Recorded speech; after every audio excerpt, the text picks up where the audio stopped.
Good morning. In the last few lectures I've been talking about the history of domestic building construction.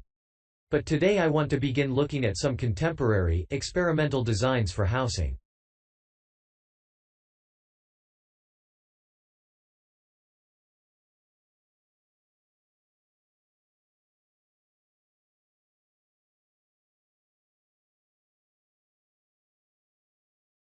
So, I'm going to start with a house which is constructed more or less under the ground.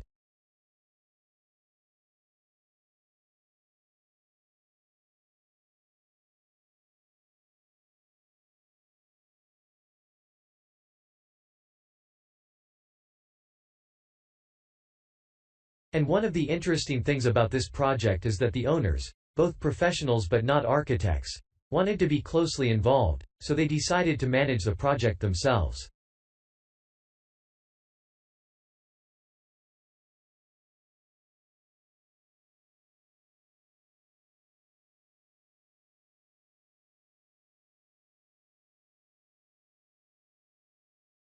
Their chief aim was to create somewhere that was as environmentally friendly as possible. But at the same time they wanted to live somewhere peaceful. They'd both grown up in a rural area and disliked urban life.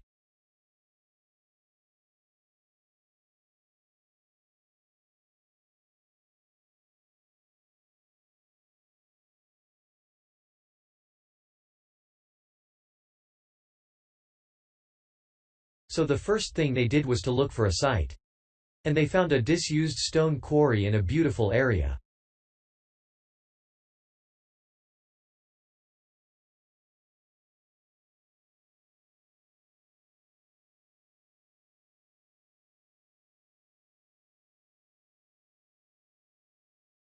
The price was relatively low, and they liked the idea of recycling the land, as it were. As it was, the quarry was an ugly blot on the landscape, and it wasn't productive any longer, either.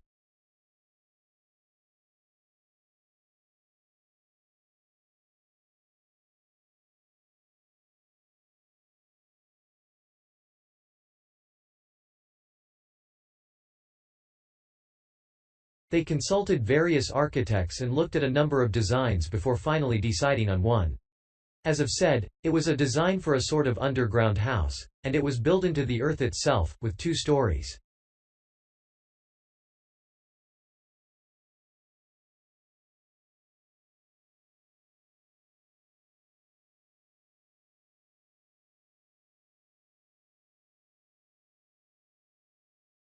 The north, east and west sides were set in the earth, and only the sloping, south-facing side was exposed to light.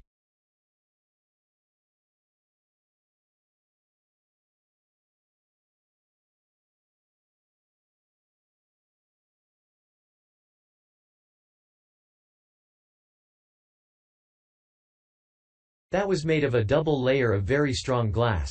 There were also photovoltaic tiles fixed to the top and bottom of this sloping wall.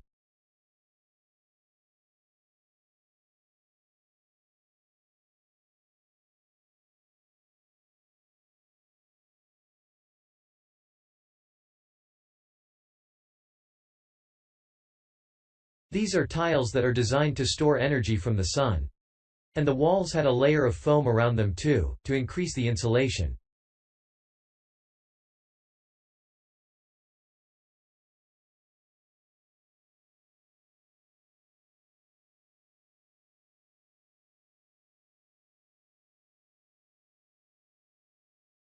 Now, what is of interest to us about this project is the features which make the building energy efficient. Sunlight floods in through the glass wall, and to maximize it there are lots of mirrors and windows inside the house.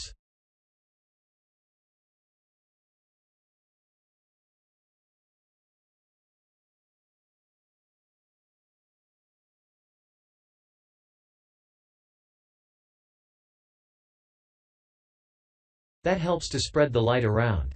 So that's the first thing, light is utilized as fully as possible.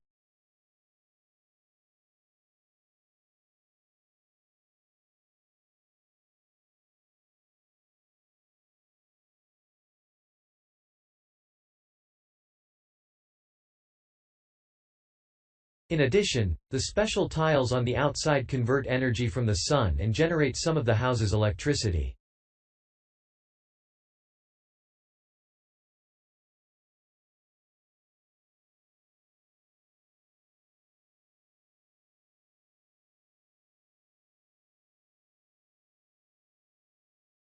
In fact, and it's possible that in future the house may even generate an electricity surplus, and that the owners will be able to sell some to the national grid.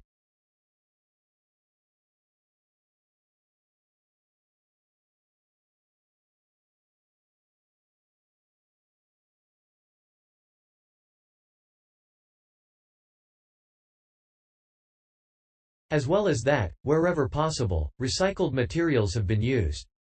For example, the floors are made of reclaimed wood.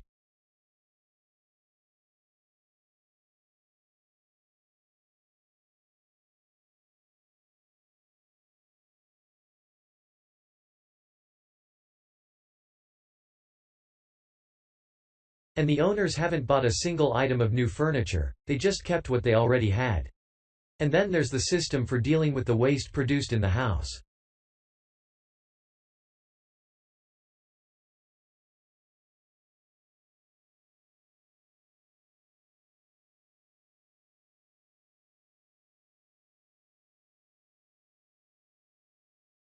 This is dealt with organically. It's purified by being filtered through reed beds which have been planted for that purpose in the garden. So the occupants of the house won't pollute the land or use any damaging chemicals.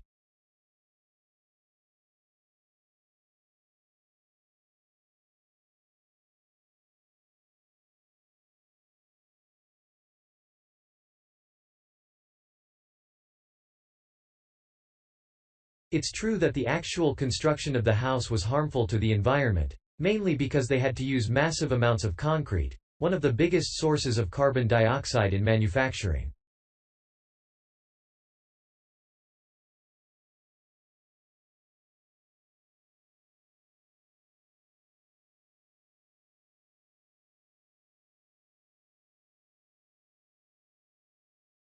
And, as you know, this is very damaging to the environment.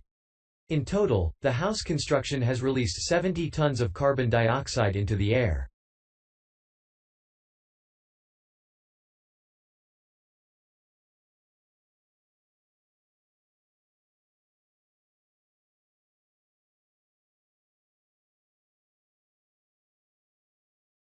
Now that's a frightening thought. However, once the initial debt has been cleared, and it's been calculated that this will only take 15 years, this underground house won't cost anything, environmentally I mean, because unlike ordinary houses, it is run in a way that is completely environmentally friendly.